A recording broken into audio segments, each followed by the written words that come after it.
प्रश्न किया कि कस्मिन युगे प्रवृत्तेयम स्थाने वा केन हेतुना, कि भगवान कृपा करके आप ये बताएं भागवत को किसने लिखा, कहाँ पर लिखा, किसके द्वारा और किसकी प्रेरणा से। तो सूत जी महाराज कहते हैं कि सौनकादिर्षियों देखो, जब वेदव्यास जी ने वेद के 4 विभाग किए, थोड़ा ध्यान से सुने, ऋग यजु साम अथर, ये 4 विभाग किए, फिर उपनिषद को लिखा, फिर और सरल किया, वेदों को पुराण लिखे, फिर महाभारत को लिखा और सरल कर दिया, जिसमें श्रीमद् भगवत गीता का भी प्राकट्य हुआ। इतना लिखने के बाद वेदव्यास को आत्मसंतुष्टि नहीं हुई, तो एक दिन अपने आश्रम पर वेदव्यास दुखी बैठे थे, तो श्री नारद जी पहुँचे। नारद जी ने कहा, व्यास जी आपका तन आपका मन दोनों स्वस्थ है ना, आप कुछ उदास लगते हैं। तो कहा कि हाँ नारद, तथापि नात्मा परतुष्यते में, मेरे अंदर कुछ खालीपन है और वही मेरी उदासी का कारण है।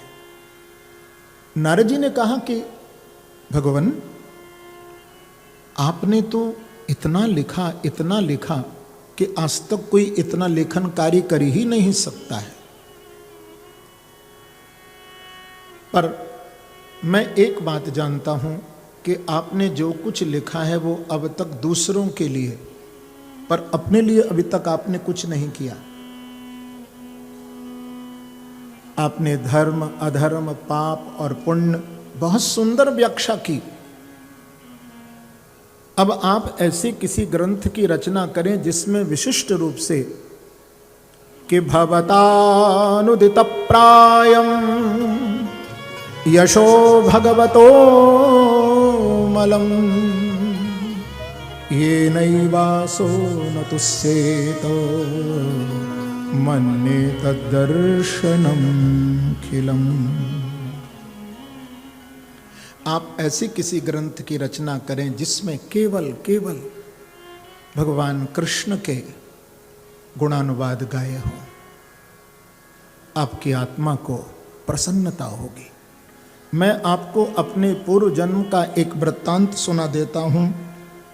कहते हैं कि पूर्व जन्म में मैं एक दासी का पुत्र था। मेरी माँ बहुत गरीब थी। व्यास जी हमारे गांव में कुछ संत आए थे चातुर्मास करने के लिए। मेरी माँ संतों की सेवा के लिए जाती थी, उनके कपड़े धोती थी, जो सेवा मिल जाती, उनके बर्तन धो देती थी, जो मिल जाता उससे अपना पेट पालती, मेरा भी जीवन यापन होता। एक बार व्यास जी जब हमारे गांव में चातुर्मास करने के लिए संत पधारे, तो उस चातुर्मास में एक घटना हुई। जब विश्राम हो रहा था, संतों का ब्राह्मणों का बहुत बड़ा भंडारा हुआ। मेरी मां भंडार गृह के झूठे बर्तन मांज रही थी। मैं मां के पास बैठा हुआ था, 5 साल का बच्चा, देख रहा था मां को। तो उसी समय एक संत आए।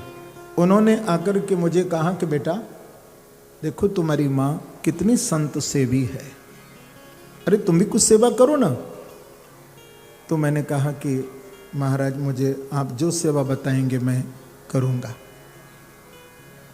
देखो बच्चों को भी छोटी छोटी सेवा दो, उसकी क्षमता के अनुसार, क्योंकि जब सेवा के कार्य में व्यक्ति लगता है तो उसका अभिमान गलता है। इसलिए बचपन से ही बच्चों को सेवा की भावना डालो, क्योंकि सेवा से बच्चा झुकना सीखता है, उसके अंदर ईगो नहीं आती, अभिमान नहीं आता है। तो नारद जी ने कहा कि मैंने वो सेवा पूछी तो संत ने कहा कि जब भोजन करके सब संत ब्राह्मण उठ जाएं तो उनकी झूठी पत्तल उठाओ। तो जो सेवा मुझे मिली मैंने करना शुरू कर दिया। मैं 5 साल का बच्चा था, आश्रम से पत्तल उठा करके बाहर ले जाकर के फेंक देता था। अब दोपहर हो गई, मध्याह्न हो गए, पर किसी का भी ध्यान मेरी ओर नहीं गया। सब अपने अपने कामों में व्यस्त थे। मुझे बहुत भूख लगी थी। मुझे किसी ने प्रसाद भी नहीं दिया। क्या करूं? जब मैं अपनी क्षुधा पिपासा को सहन नहीं कर सका व्यास जी, तो मैंने एक संत की झूठी पत्तल से वो महाप्रसाद उठाया और अपने मुख में रखा कि महाप्रसादे गोविंदे नाम्नि ब्रह्मणि वैष्णवे अल्प पुण्य बताम राजन विश्वासो नैव जायते। व्यास जी, मैंने वो, क्योंकि संत का होता है महाप्रसाद, हाँ, भगवान का होता है प्रसाद। और जब कोई महापुरुष भोग लगाते हैं, उसके बाद जो कुछ बचता है वो प्रसाद नहीं रहता, वो बन जाता है महाप्रसाद। महाप्रसाद, महाप्रसाद। हमारे ब्रज में उसे कहते हैं सीत। और उस महाप्रसादी की कामना मेरे बांके बिहारी भी करते हैं। हमारे बांके बिहारी जी के मंदिर के समीप एक मंदिर है आज, जिसका नाम है अष्ट सखी मंदिर। वहां पर एक संत रहते थे, बड़े अनोखे थे। उन संत का नियम था कि डेली वृंदावन में जितने भी आश्रम हैं उनमें आज भी क्षेत्र बंटता है, संतों को भोजन मिलता है, ब्राह्मणों को, संतों को, सबको प्रसाद। तो वो संत, बात तो ये बहुत पुरानी है, आज की तो नहीं है ये। तो वो संत जाते थे आश्रम में, और जाकर के जब संत लोग, ब्राह्मण लोग भोजन कर चुकते थे तो उनकी झूठन उठाकर लाते थे अपने बॉक्स में, डिब्बा में, और लाकर के फिर अपने गोपाल जी को भोग लगाते थे और फिर स्वयं पाते थे। ऐसा उसका नियम संत का। अनूठी बात। अब एक दिन वो संत जब सीत लेने के लिए गए, माने महाप्रसाद लेने को गए, तो उस दिन उस आश्रम में कोई भंडारा था। तो सीत मिलने में थोड़ी देर थी, तो संत को याद आया कि भाई मेरे बालकृष्ण तो कुटिया में भूखे बैठे हैं, उनको तो कुछ भोग लगाऊं, तो यहाँ तो मुझे शाम हो जाएगी महाप्रसादी मिलते हुए। तो वो संत को याद आया कि कुटिया में कुछ मिश्री रखी है, तो झट लौट करके वो संत कुटिया में आया और एक दोने के अंदर उसने मिश्री को रखा और ठाकुर जी को भोग रख दिया और वापस चला गया वो संत महाप्रसादी लेने के लिए। जब शाम के समय वो लौटे महाप्रसाद लेके, तो पत्तल पर महाप्रसाद रखा था। उन्होंने सोचा कि मैंने अब ठाकुर जी को तो भोग लगा दिया है, अब इनको तो भोग लगाने की ज़रूरत है नहीं, चलो अब तो मैं स्वयं पाता हूँ। तो जब संत पाने लगे, ऐसे उन्होंने पत्तल से गिलास उठाया महाप्रसाद और ऐसे रखा मुंह में, तो संत को एकदम याद आई और अपने आप को धिक्कारने लगे अरे मन, तू बड़ा पापी है। सुबह से ठाकुर जी को तो केवल मिश्री खिलाई है और स्वयं 56 भोग खा रहा है। अब देखिए, मुख में उसके ग्रास रखा है संत के, यदि बाहर निकालते हैं तो महाप्रसाद की अवहेलना, और अंदर यदि खाते हैं तो अभी अपने बालकृष्ण को भोग नहीं लगाया।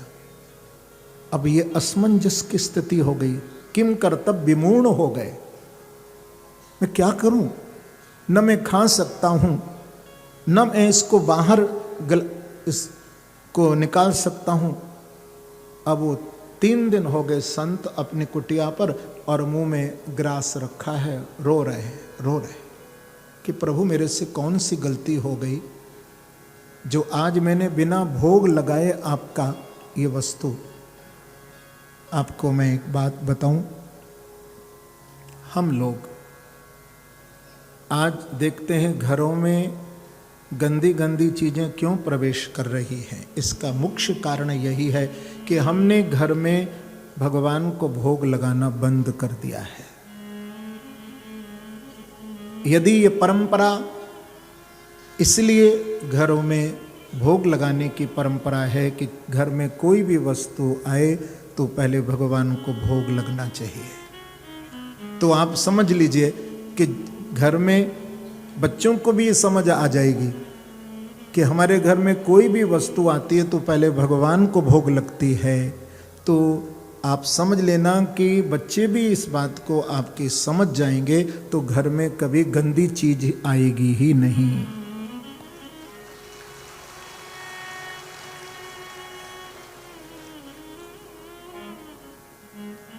कभी गलत वस्तु घर में प्रवेश नहीं करेगी। मांस, मदिरा, ये सब चीजें नहीं आएंगी, क्योंकि बच्चों को भी समझ आएगी कि नहीं, हमारे घर में भगवान को भोग लगता है।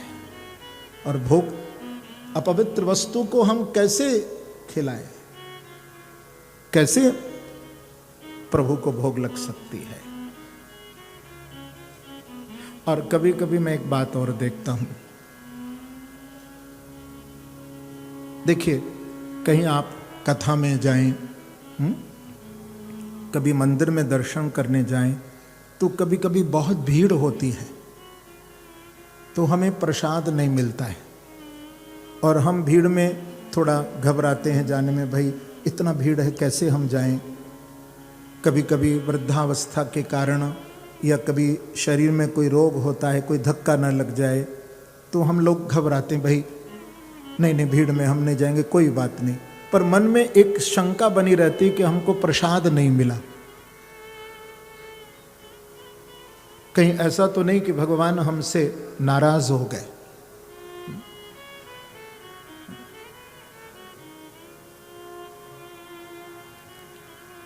मैंने तो महाराज सुना था, अब आप ही बताएंगे इसके बारे में, तो कि लोग कहते हैं कि मेहंदीपुर बालाजी में आके यहाँ के प्रसाद को नहीं ले जाते। ऐसा नहीं है, यहाँ खूब हनुमान जी को लड्डू खिलाओ और खूब भोग ले जाओ, यहाँ से भोग लगाओ, सबको प्रसाद दो।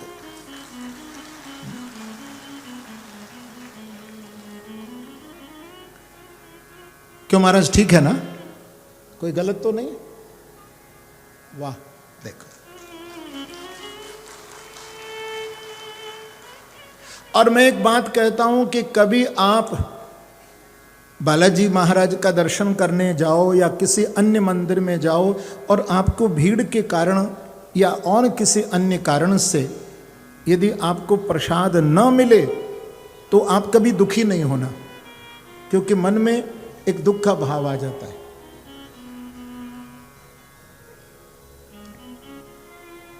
क्या आता है मालूम है? हमको प्रसाद नहीं मिला, पर प्रसाद का अर्थ क्या है? देखिए, प्र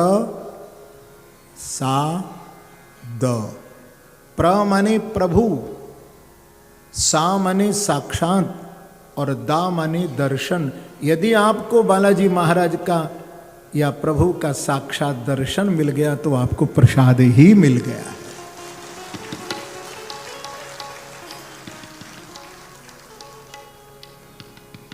उनका दर्शन सबसे बड़ा प्रसाद है। प्रसादस्तु प्रसन्नता, प्रसादस्तु प्रसन्नता।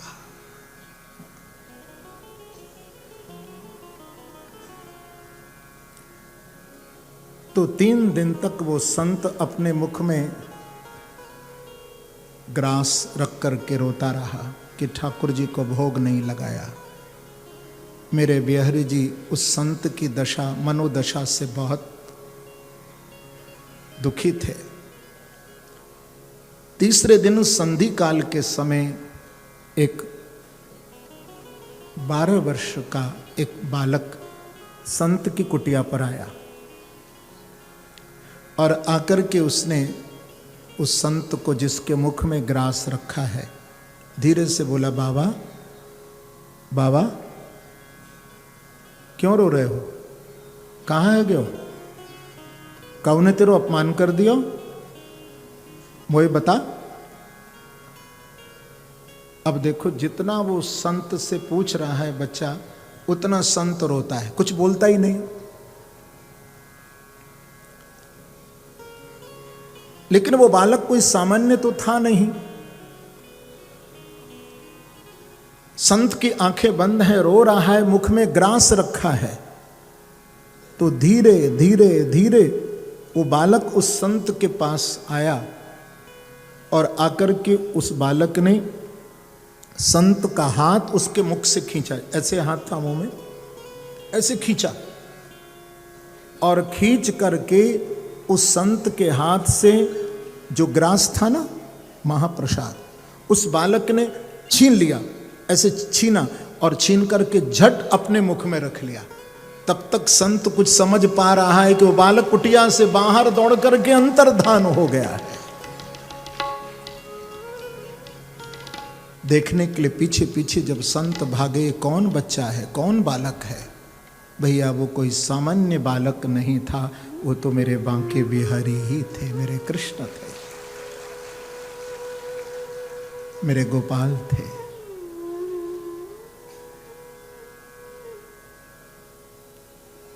आज नारद जी कह रहे हैं कि मैंने महाप्रसाद पाया, मेरा अंतःकरण शुद्ध हो गया। मेरे गुरुदेव ने मुझे मंत्र दिया कि ओम नमो भगवते तुभ्यं वासुदेवाय धीमहि प्रद्युम्नाय निरुद्धाय नमः संकर्षणाय च। ये मंत्र प्रदान किया। गुरुदेव तो चले गए। मैं माँ के साथ जब घर गया तो एकांत में बैठ कर के अपने मंत्र का जाप करने लगा। लेकिन जब जब मैं गुरु मंत्र का जाप करता था व्यास जी, तब तब मेरी माँ भजन में बाधक बन गई। मैंने एक दिन भगवान को कहा कि प्रभु, ये आपने प्रसादी मंत्र दिलाया है, तो फिर ये माया का विघ्न कैसा? तो सर्पदंश से मां की जब मृत्यु हो गई, जिधर मुख उठा उधर में चल दिया और चलते चलते एक पीपल के वृक्ष के नीचे जाकर के मैं बैठा, अपने गुरु मंत्र का जाप किया कि हंतास्मन जनमनि भवान मामा दृष्टुमिहार्हति अभिपक्व कषायाणां दुर्दर्शोऽहं कुयोगिना। भगवान की आकाशवाणी हुई और भगवान कहते हैं आकाशवाणी के द्वारा, बेटा अभी तुमको मेरा दर्शन नहीं होगा, क्योंकि अभी तुम्हारी भजन अधूरा है। तुम अध कचरे योगी हो, पूर्ण योगी नहीं बन पाए, और थोड़ा भजन करो। जिधर से भगवान की आवाज को मैंने सुना उधर मैंने प्रभु को प्रणाम किया और काल की प्रतीक्षा की। काल के प्रभाव से जब मेरा शरीर छूटा, नारद जी भागवत में कह रहे हैं, तो ब्रह्मा के पुत्र नारद के रूप में मेरा जन्म हुआ, मैं नारद बना। ये भजन का प्रभाव है कि देव दत्ता इमाम वीणा स्वर ब्रह्म विभूषिता मूर्छित्वा हरिकथा गायमानश्चराम्यहम्। कहते हैं नारद कि मेरे हाथ में यह देवदत्त नाम की वीणा है, जो भगवान के द्वारा मुझे प्रदत्त है, मिली है। इस वीणा में केवल मैं प्रभु का नाम जप करता हूं। आप भी भगवत गुणानुवाद गाइए। तो श्री नारद जी महाराज ने चतुश्लोकी भागवत वेदव्यास जी को दी और वही भागवत वेदव्यास जी ने लेकर के 18,000 श्लोक बना करके अपने पुत्र सुखदेव जी को दी और सुखदेव जी महाराज ने वही भागवत परीक्षित महाराज को सुनाई है।